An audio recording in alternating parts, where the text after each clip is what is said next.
பணித்துளிகள் March 17, 2026 இன்றைய தியானத்திற்கான தலைப்பு தேவனிடம் பேசினாயா.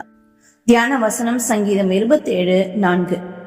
நான் என் ஜீவனுள்ள நாளெல்லாம் கர்த்தருடைய ஆலயத்தில் தங்கியிருப்பதையே நாடுவேன். அமெரிக்க ஜனாதிபதி ஆப்ரஹாம் லிங்கனை பற்றி அறியாதவர்கள் யாரும் இருக்க முடியாது. அமெரிக்காவின் 16வது ஜனாதிபதியாக இருந்தவர் இவர்.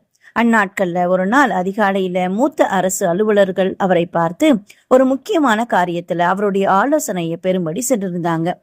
அவரது அறையின் அருகில சென்ற போது அவர் யாருடனோ பேசிக்கொண்டிருந்தது போல பேச்சு குரல் கேட்டதாம். ஆகவே இவரை தொந்தரவு செய்ய மனமில்லாமல் அவர் வரும் வர பக்கத்து அறையில காத்திருந்தனாராம். வெகு நேரம் கழித்து ஆப்ரஹாம் லிங்கன் வெளியே வந்தாராம். ஐயா, நாங்கள் 5 மணிக்கே வந்து விட்டோம். நீங்கள் யாருடனோ பேசிக்கொண்டிருந்தீர்கள், ஆகவே காத்திருந்தோம் என்றனாராம். வேறு யாரும் அல்ல, நான் ஆண்டவரோடு தான் பேசிக்கொண்டிருந்தேன் என்று ஆப்ரஹாம் சொன்னவுடன் அவர்களுக்கு எல்லாரும் பெரிய ஆச்சரியம்.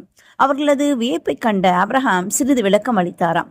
நான் சிறு பையனாக இருக்கும் போதே காடுகளில் விறகு வெட்டி ஜீவனம் செய்து வந்தோம். என் பாட்டி தான் என்னை பராமரித்து வந்தாங்க.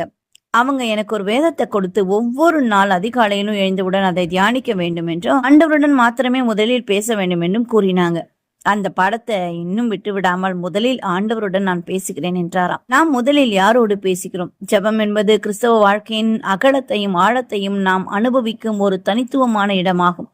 ஜெபம் நமக்கு மிகவும் முக்கியம். ஏனென்றால் அது தேவனிடம் நெருங்கி இருக்க நமக்கு உதவுகிறது.